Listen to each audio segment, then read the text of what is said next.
All right, so Rogue Mage. Let's first focus on the opener, since this is a very important part of the game here. The number one priority as the Feral Druid here is to not end up in this worst case scenario in which they sap your priest and then they instantly open onto you. Basically, if that scenario happens, no matter what your priest does, whether they trinket the sap or not, they're going to be in 15 to 20 seconds of chain CC, and you're going to be getting 2v1 by the rogue and the mage. This is why I don't like to try to play on top of my priest to try to find the rogue. I think it's just too risky. I like to play off my priest in a little bit around line of sight, so that even if they have hypervision goggles or they're a human and they could see me pretty easily, they would, if they wanted to sap my priest and open me, they would sap them and they would have to run around the tomb or around the line of sight to get to me. Usually if they can't find you in stealth, they'll do this opener here. So just a quick thing to note with Rogue Mage, the comp here, they have more CC options available to them on your priest than they do to you, right? Because sap and polymorph can only be done to humanoids, and most of the time you're gonna be in cat or bear form.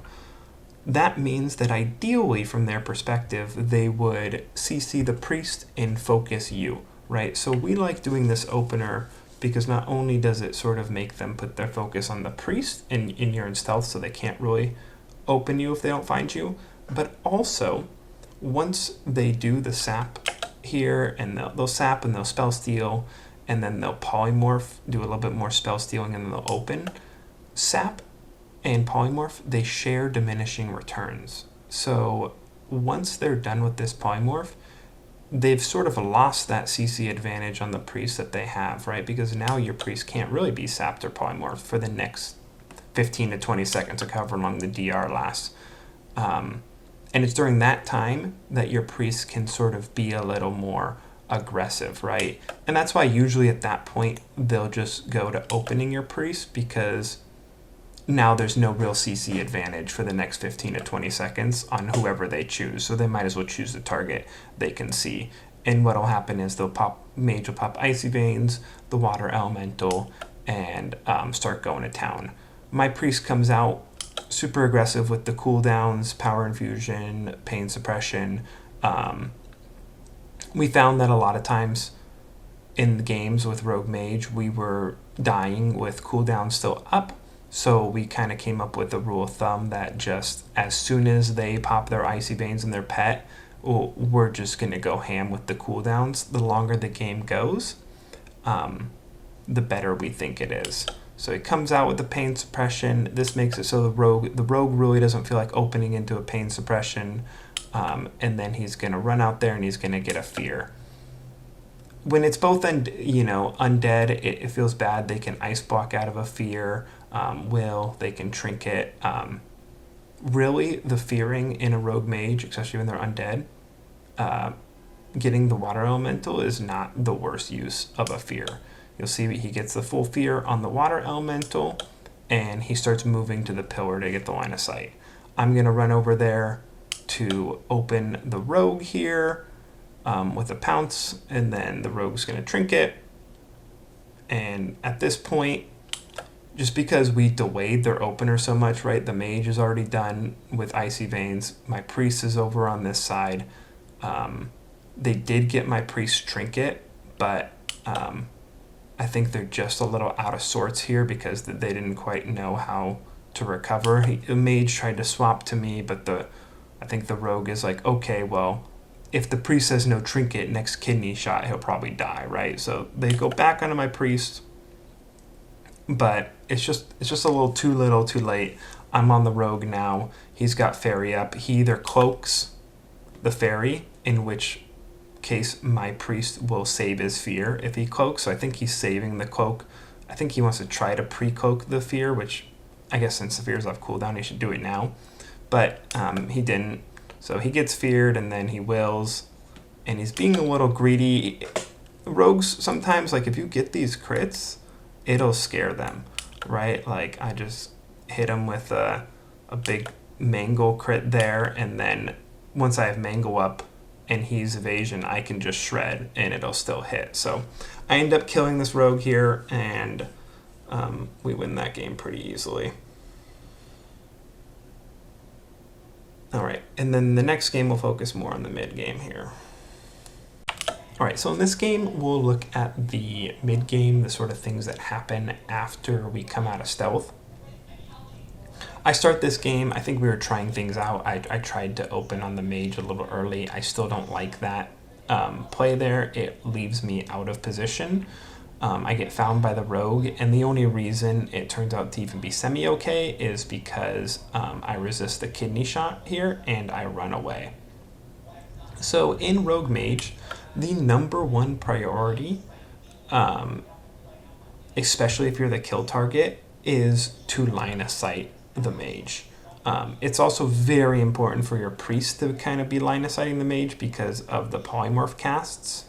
But the easiest way to stop their damage and the best way for you to survive as long as possible is to be line of sighting the mage.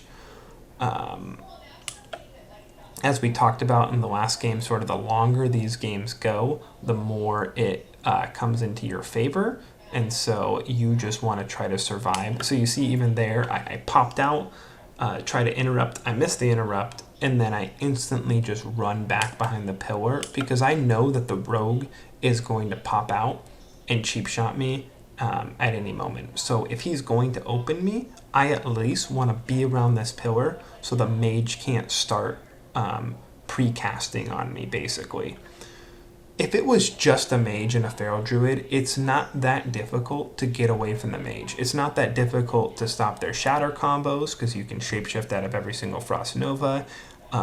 If they wanted to try to cast a Frostbolt, you could feral charge it. You could line of sight the Frostbolt.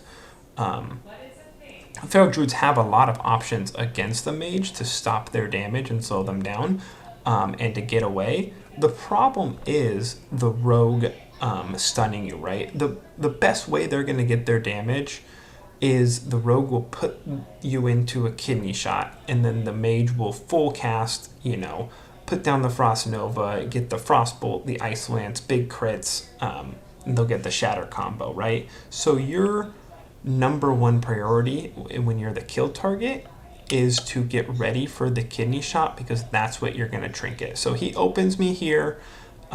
He hits me with the gouge first. I'm just waiting. I know he's going to kidney shot me, right? And then I'm going to trinket it. So similar to the last game when they opened on the priest and your priest had been sapped and then polymorphed, and then they were on the polymorph DR, that gives your priest, sort of 15 to 20 seconds to be able to do things that they can't do if the mage has the ability to just polymorph them at any time. That's very similar to this scenario in which the kidney shot was just used. Now I have 15, 18 seconds until he can basically prep, vanish, and then get a cheap shot on me, and he can chain the cheap shot into the kidney shot. But that being said, I know I have time right now, this little window of opportunity, to do damage. I think the biggest problem I was making, and if I could guess probably the things that other feral druids are doing against Rogue Mage, is I would trinket the kidney shot in this scenario, and I would go bear form. And I would try to live, because as I talked about earlier, the longer it goes, the better it is. And that is still true, but the reality is here, they can't do any damage to me because I can get out of all the Frost Novas, and I'm dodging a ton of the... Again, not only do you have to be stunned for the mage to do damage, but the rogue, you'll be dodging a ton of their attacks, and they will do a ton less damage when you are out of stun. And so I just went ham on this rogue. If you notice, this was him, 5 seconds ago or something? Let's see. When I come out of this kidney shot, he's at 98% health, right? He kidney shots me, I trinket, and I just start doing damage to him. I have a renew ticking on me. I did pop my health trinket here, but you just see he gets demolished there. Once I get the rip up, I go into bear form to sort of hold it down. But that right there, that little sequence just won us the game. The rogue's going to die from the bleeds, and the mage is basically going to be 2v1'd after that.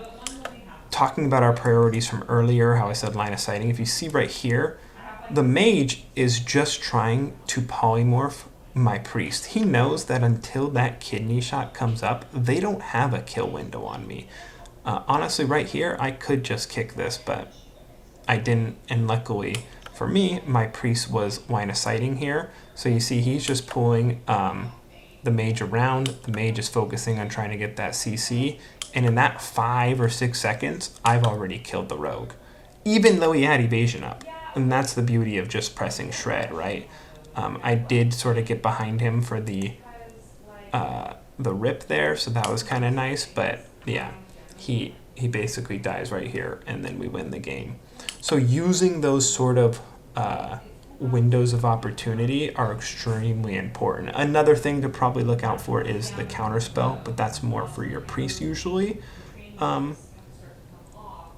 But for you, you definitely just want to be looking at kidney shot, and then when kidney shot is on cooldown, be aggressive, especially if you have battle masters.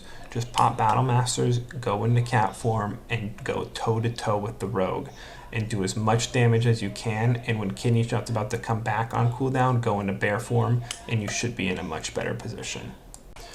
All right, so in this one, we'll still kind of look at the mid game here. This is going to be one where they're focusing my priest, right? So in the last one, we were looking at when they're focusing me. This one we'll be looking at when they're focusing the priest, right? So kind of doing the same opener from the first game that we talk about here, letting them sap my priest, get the polymorph, get some dispels, and they go for the opener. My priest instantly does the PI, the pain suppression, and this time the mage is like, all right, well, we got some cooldowns, I'm gonna get out. They try to sap my priest again, but as we talked about earlier, that sap was on super DR, and so now there's not much they can, and this is why I still think it's good, there's not much they can do here because my priest is going to get into combat. They can't get that same opener again because there's 15 to 20 seconds of sap being on DR. So they can't really get the same opener that they like. So they realize that they're about to try to open. I stun the mage here, which it's kind of really nice if you stun them near a ledge. They usually won't blink because they know that that'll make no distance. So he trinkets and he jumps down, and my priest is following the rule of thumb of just always trying to line of sight the mage, right? When the mage jumped off, I just took the opportunity to kill his pet. And now they're going to both open on my priest. And so in this one, when they're opening on your priest, your number one priority is to try to get their trinkets. Here, I should have charged the mage, obviously, because he's casting a frostbolt, but I charged the rogue to root him. Any sort of CC that you can do, so you see I get the bash on the rogue right there, like your job is to sort of CC as much as possible and whittle down the rogue and the mage as you keep CCing them. So I got the bash on the rogue, and we've already gotten his trinket. I got the trinket from the mage on my pounce, and then right there my priest got a fear and got the mage's will, the Forsaken. As soon as I got the rogue's trinket, I started casting a cone, and then the mage hit me with a counterspell, which is good because counterspelling my priest is much more detrimental to us. But at the same time, as long as the rogue is wailing in melee range, my priest can't really cast anyway. It's really only the counterspell is really beneficial once my priest can make some distance, because then they don't have a great range interrupt. So here I just did a 1 combo point. This is something that I think Feral Druids probably don't do enough, is you don't need a maim to be 2, 3, 4, you don't need it to be high combo points. Right here I popped in, got 40 energy, hit him with a shred, and then I hit him with a maim for just one combo point, and then I started casting the clone, and now he's in a full 6-second clone. At the same time, my priest popped his stone form to get rid of the poisons, and now you'll see I'll pop in and start doing some healing. Staying at distance and healing is very good, just because then the rogue can't kick you. If you want to cast again, you can also charge and stuff. You'll see here, as a Feral Druid, I'm healing him for 481 every single second. Those heals are huge. I try to charge the rogue here to get a root, but I charged a little early. He was still in the clone. And then my priest jumps off, which is really good for us to just try to, again, line us. We're just running away from the mage as much as possible. And then the rogue hit him with the kidney shot, tries to blind me. As I mentioned in the last game, if you are being focused, you trinket the kidney shot. If they're focusing your priest, you trinket the blind. I start casting a clone, and the rogue tries to line of sight it. The mage uses ice block to get out of my priest's fear and is trying to cast on him to maybe kill him right here, but I get a clone on him and we're gonna run right here. So I start hitting him with some heals again, pop him with the innervate, and again, we're just running in circles trying to slow down the damage that the mage is doing, and I'm simply trying to keep CCing them, and we're slowly whittling them down, right? So once I get up to 3 blooms in the innervate, I start to go do some damage. The mage is hard casting, so I stop a cast here. And at this point, my priest is going to die, but it just doesn't matter because we lived for so long. They've used every single cooldown they have. I mean, look at the rogue, just completely out across the board. When he died, mages used cold snap, both his pets, both icy veins, both ice blocks. He's out of mana. There's really nothing they can do because the game just took too long, right? And that's what you want. You just want to be CCing, healing, and peeling as much as possible because the damage will come. Even if it's just from reflective shield on the rogue, like eventually they will die. And yeah, they just couldn't come back after that, really. We won.